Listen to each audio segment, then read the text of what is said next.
Hi and welcome back to the Be Better Bit by Bit podcast. I'm your host Nishith and the creator of this unique self-development platform called Be Better Bit by Bit, where our philosophy is small and consistent improvements each day. Friends, in the last few episodes, I discussed and talked about my experiences with the keystone habit of journaling. I discussed why it is important for you and how you too can adopt some simple techniques to start this habit. I mentioned a few interesting techniques like one question journaling, which I do daily, gratitude journaling, morning pages, one of my favorites, listing journaling, dream journaling, and so on. Journaling for 30 minutes each day is a habit worth cherishing.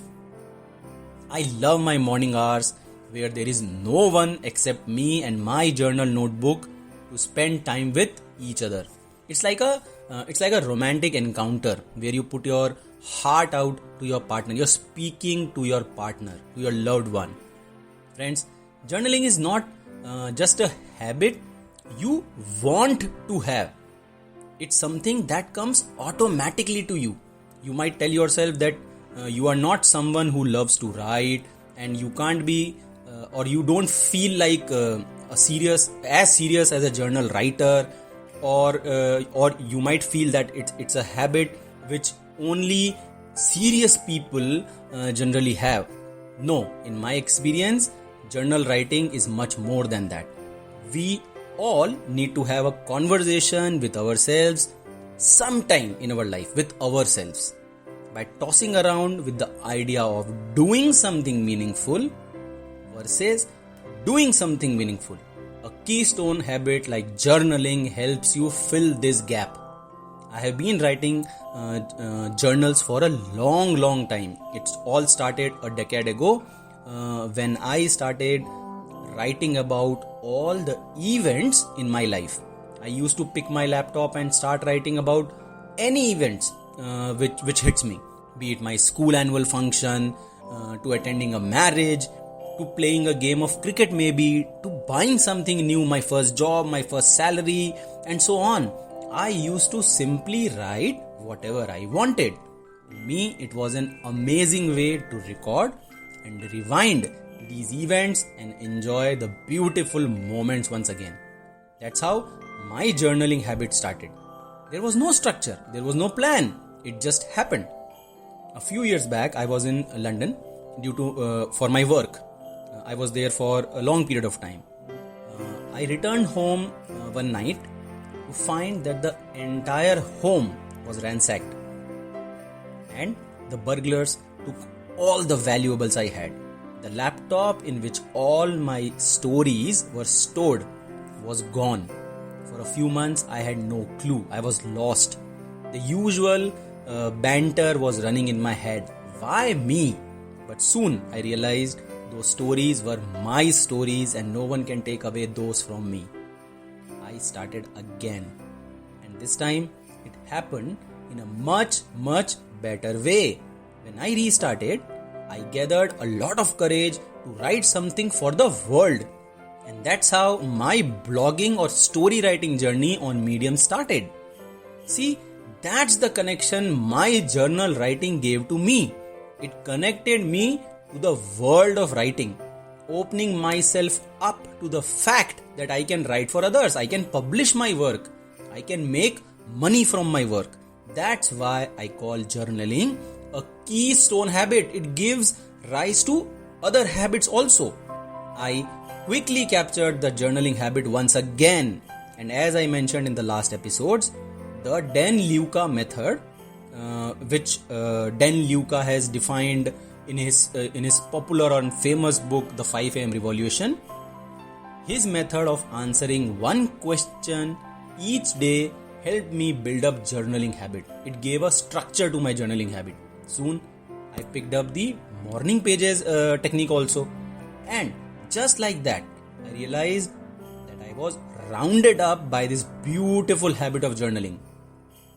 It's been more than 4 or 5 years since I am doing a notebook journaling. Yes, I still use my laptop to write the personal diaries, But the journaling happens with a pen and a notebook.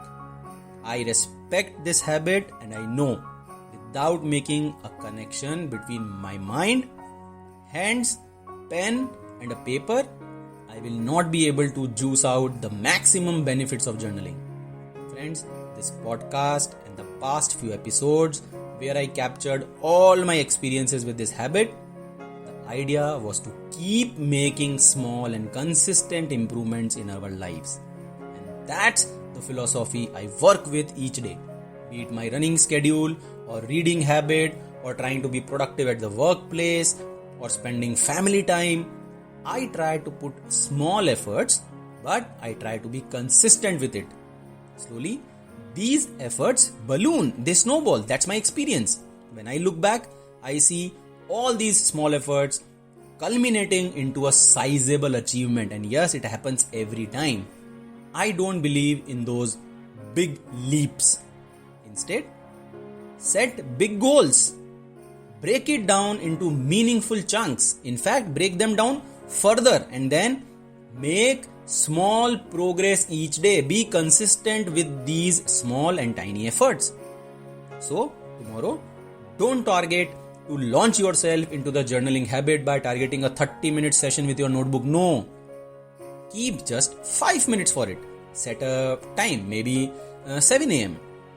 Open the journal book, use any of the techniques I talked about in the previous episodes and start writing. Once the 5 minutes are over, close the notebook and then promise yourself and to your notebook that you will come back with another 5-minute session tomorrow. And no, the results and the impact will not come in 2 or 3 or 7 days. It will take time. Your conscious and subconscious mind will take time to make the connection. Just be consistent with the 5 minutes, that's it. Maybe in 10 or 15 days, the results will start showing up. There will be a rewiring inside your brain. That will happen to you. You will feel that. The rewiring will help you explore more about yourself, your goals, your attitude, your liking, your disliking and so on. That's the power of journaling. Friends, treat journaling like a very, very honest and close friend. You need to spend time with this friend to make a connection. Be consistent with this connection and the conversation and the friendship will blossom. So friends, here I end this episode and the series on journaling. We will pick something new from next week and stay with the philosophy of small and consistent improvements, and we'll use the approach of be better bit by bit. I hope you will try and pick this keystone habit of journaling and not only learn to express your thoughts and your emotions better, but the habit also pulls you up and opens you to new and exciting perspectives and other habits. So join me in the next episode of Be Better Bit by Bit. I release the episodes every Friday or Saturday, so keep listening. The podcast is available on Spotify, JioSaavn, Google Podcast, Spreaker and various other streaming platforms, so you can plug any of these platforms. You can also follow the Be Better Bit by Bit platform on Facebook, Instagram, LinkedIn and YouTube, where you can view and experience a lot of interesting stuff on self-development and the unique challenges and methods we use to bring small and tiny improvements in your life. So, till next time, bye bye. Keep journaling and keep improving bit by bit. Bye bye.